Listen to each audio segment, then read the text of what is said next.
Hi, I'm Debbie Hartner. I'm Elsie Johnson. And we are two sisters, Southern Cooking.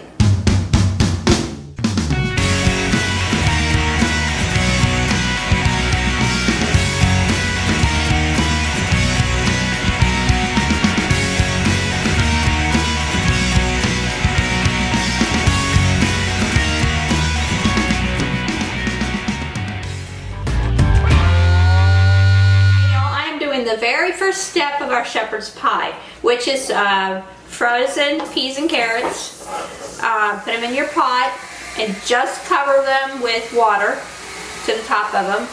And we're going to bring these up to a boil, and then I'm going to take them off the heat and drain the water off of them and put them aside, and then we'll move on to the next step.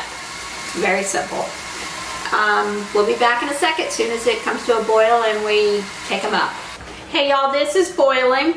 It's got a good rolling boil going, so I'm going to take this off the burner and I'm going to go drain it in a colander and drain the liquid off of it, and then I'm going to use the same pot to do the next step. I'll be right back. Okay, I have French onion soup, and I have brown gravy mix, and I have Italian seasoning. And all I'm doing with these is I'm going to mix it all together and warm it up.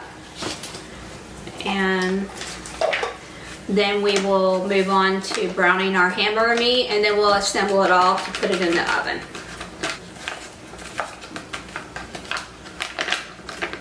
Okay.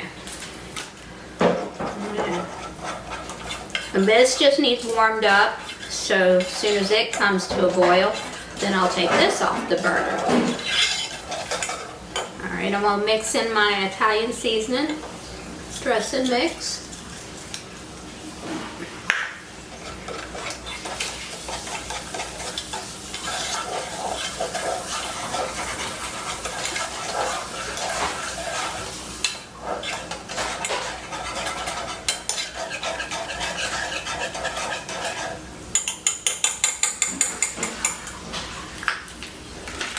Okay, this will be just a minute, it'll come to a boil, and then I'll move on to the next step.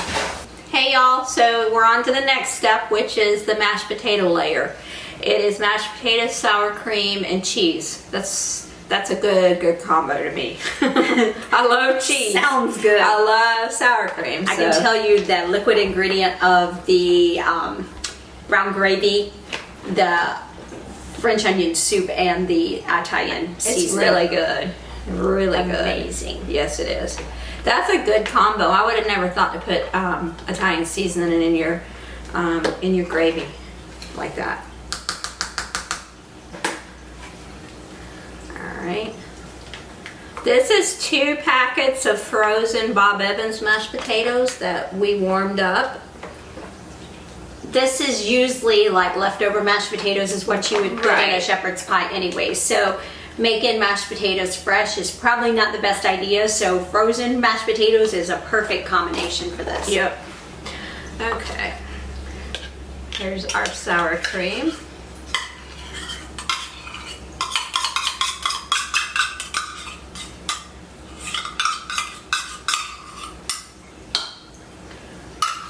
Okay. This is a nice soft meal that you can eat that's not like really hard to chew or anything like that. Our stepfather has to be on a soft diet for right now because of his recent surgery, so this is a perfect meal for him because it has mashed potatoes in it, right, and it also has soft meat that has been browned, so this is perfect. Yep. And you know us, we had to double the recipe because of the amount of people we have here. We have a lot of So people. normally you would be putting this in an 8x8 baking dish. We're doing it in a 9x13, and that's why we have 2 packets of mashed potatoes here. And we have double the amount of cheese. Okay. So if you want to pour that in, and I'll mix that in. So we have combined different types of cheeses too. This is cheddar that's going into the... And then a country melody, which is whatever, you know, Monterey Colby, Jack yeah. or Colby or something. Yeah, Monterey Jack and cheddar. Yeah. As long as it's a cheddar base, I think you're good to go. I have in the past, when I made my shepherd's pie, I always just sprinkled cheese on top. I've never mixed it in with the mashed potatoes. That's going to be a totally game changer. That's going to be a Mac Daddy level there. Yeah, it is. It's going to change the whole thing. So this is mixed together. I have another cup of cheese over here to sprinkle on top.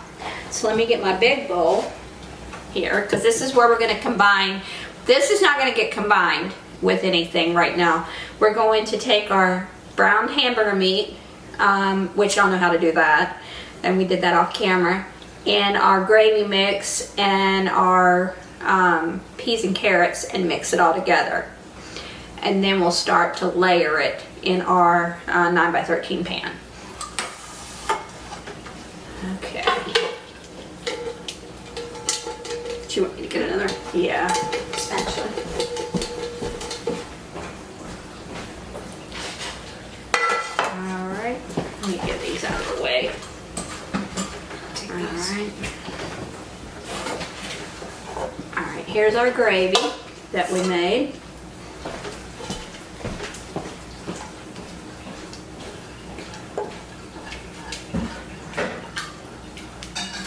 I'm going to mix this all together first, and then I'm going to add in the peas and carrots, so I gently just stir them in. I don't want to really break them all to pieces. So I'm going to mix the gravy in good first, and then add in the peas and carrots. And then kind of just fold them in a little bit.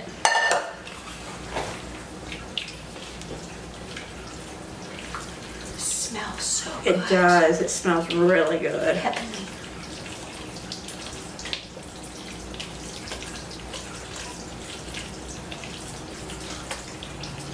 And this is not anything like very spicy or anything like that. Right. So, okay, here is our drained peas and carrots. And then I'm just going to fold them in. This looks delicious. Really looks good. so bright and colorful too. Yeah, It's it just is. pretty. It looks amazing. And it smells delicious. Okay. Alright, let's put this down here. Let's get our 9x13 pan.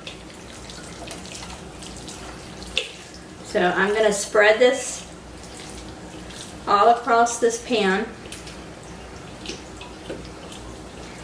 I'm going to leave a little in here for us to try.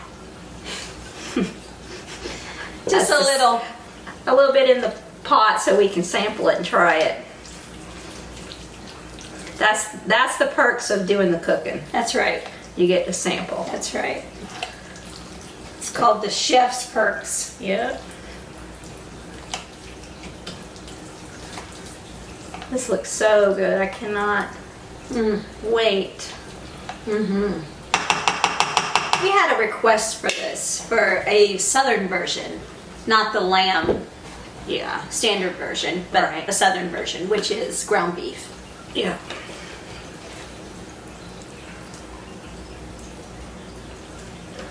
You could put that in a piping bag and pipe it out if you wanted to look fancy. We're not fancy. We're just about good. It's gotta taste good, that's all. That's right. But if you wanted to fancy it up a little bit, you could put it in a piping bag and spread it that way. Well, they say you eat with your eyes first, but What really counts I've had is stuff. taste. I've had stuff that you was so pretty, and then when you took a bite of it, it Right. was disgusting. So, Right. you know, that was rather disappointing. So, I'd rather have something not very pretty and taste like it would knock your socks off than Right. something that was delicious. Yeah, that looked like it was going to be amazing and it was just And it mediocre wasn't, or whatever. Yeah, and it was, yeah. I find that with a lot of cakes too. Yeah. When people freeze the cakes too far out in advance and they're making They cakes, dry them out. and they dry out so much, and it really, really, really takes the tenderness out of the cake and stuff like that. And they look pretty, but they don't taste as good. So, Okay. All right. You can sprinkle on if you want. you got the little final garnish there. Gotcha. And this is going to bake uncovered. The half version of this is 30 minutes at 350. Yeah. We're going to do this at 350, but we're going to do about 50 minutes because it is twice the amount of food. Yeah. And then we'll check it at 50 minutes. If it needs another 10 minutes, we'll do another 10 minutes. All right, guys. That looks delicious, y'all. And it is uncovered when you bake it. We will see you guys in our next video. I can't wait.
And I'm Debbie. We're Two Sisters Southern Cooking. And we thank you for visiting our page. Please like, share, and subscribe. Thank you. This show is produced by Two Sisters Productions, McRae, Georgia.